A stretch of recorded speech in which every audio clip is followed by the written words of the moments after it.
नमस्कार दोस्तों। NMMS यानी राष्ट्रीय means cum merit scholarship exam की तैयारी के इस वीडियो में आपका स्वागत है। तो आइए शुरू करते हैं हम आज का वीडियो। आज के इस वीडियो का पहला प्रश्न है, प्लासी का युद्ध कब हुआ था? ए 1755 में, बी 1756 में, सी 1757 में, डी 1758 में। इनमें से सही जो उत्तर है वह है ऑप्शन सी 1757। अगला प्रश्न है, विलय नीति किस गवर्नर जनरल के शासनकाल में लागू की गई? A Robert Clive, B Lord Dalhousie, C Warren Hastings, D Thomas Munro. तो इनमें से सही उत्तर है वह है लॉर्ड डलहौजी, यानी लॉर्ड डलहौजी के शासनकाल में विलय नीति लागू की गई थी। अगला प्रश्न है, भू सुधार संबंधी रैयतवारी व्यवस्था किन क्षेत्रों में अपनाई गई? ए ब्रिटिश नियंत्रण वाले बंगाल प्रांत में, बी ब्रिटिश नियंत्रण वाले उत्तर प्रांत में, सी ब्रिटिश नियंत्रण वाले दक्षिण भारतीय क्षेत्र में, डी ब्रिटिश नियंत्रण वाले सभी क्षेत्रों में। इनमें से सही जो उत्तर है वह है विकल्प सी, ब्रिटिश नियंत्रण वाले दक्षिण भारतीय क्षेत्र में जो है भूमि सुधार संबंधी रैयतवारी व्यवस्था अपनाई गई। प्रश्न क्रमांक 39 है, आर्य समाज की स्थापना किसने की? ए स्वामी दयानंद सरस्वती ने, बी राजा राम मोहन राय ने, सी केशव चंद्र सेन ने, डी ज्योतिराव फुले ने। तो देखिए, आर्य समाज की जो स्थापना की थी वह की थी स्वामी दयानंद सरस्वती ने। तो विकल्प ए जो है इस प्रश्न का सही उत्तर होगा। अगला प्रश्न है, स्वराज्य मेरा जन्म सिद्ध अधिकार है और मैं इसे लेकर रहूंगा, यह नारा किसने दिया? ए लाला लाजपत राय, बी बाल गंगाधर तिलक, सी चित्तरंजन दास, डी सुभाष चंद्र बोस। तो स्वतंत्रता मेरा जन्म सिद्ध अधिकार है और मैं इसे लेकर रहूंगा, यह नारा दिया था बाल गंगाधर तिलक ने, यानी विकल्प बी इस प्रश्न का सही उत्तर होगा। अगला प्रश्न है, निम्न में से किस पुस्तक के रचयिता दादा भाई नौरोजी हैं? ए सत्य के साथ मेरे प्रयोग, B Gulamgiri, C poverty and un British rule in India, D Stri Purush तुलना।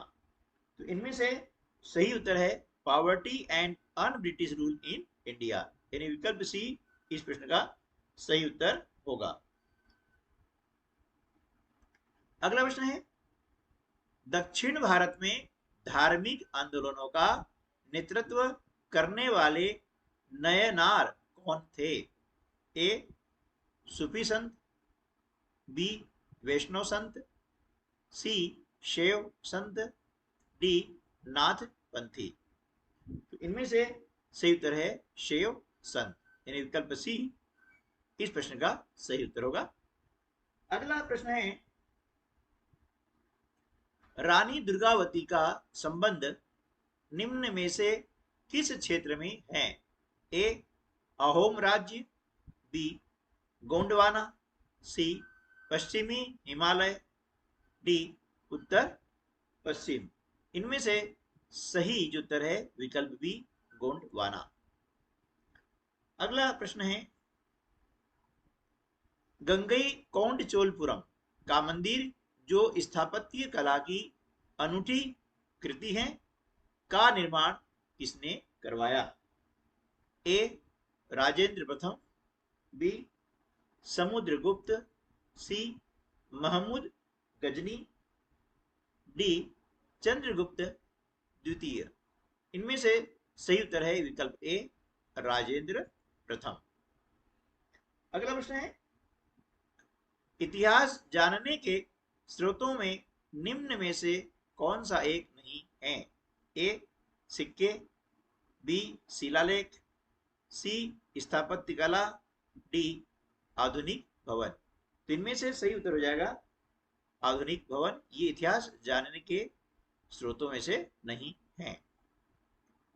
अगला प्रश्न है, गीत गोविंद के रचिता हैं? ए कबीरदास, बी जयदेव, सी सूरदास, डी मीराबाई। इनमें से सही उत्तर है जयदेव। इन गीत गोविंद के रचिता कौन है? जयदेव है। अगला प्रश्न है, असहयोग आंदोलन को गति कब मिली? ए 1942, बी 1930, सी 1921-22, डी 1919। तो देखिए, असहयोग आंदोलन को गति मिली थी 1921-22 में। यानी विकल्प सी जो है इस प्रश्न का सही उत्तर होगा। अगला प्रश्न है, निम्नलिखित में से कौन सा मानव निर्मित संसाधन है? ए कैंसर उपचार की औषधियां, बी वन, सी नदियों का जल, डी सूर्य का प्रकाश। देखिए, मानव निर्मित संसाधन यानी जो इंसान ने बनाए हैं, जो मानव ने बनाए हैं, तो वे क्या हैं? कैंसर उपचार की औषधियां। तो विकल्प ए जो है इस प्रश्न का सही उत्तर होगा। बाकी वन, नदियों का जल और सूर्य का प्रकाश, ये जो है प्रकृति निर्मित संसाधन है। अगला प्रश्न है, घरों की छत पर वर्षा जल एकत्र करने की प्रक्रिया क्या कहलाती है?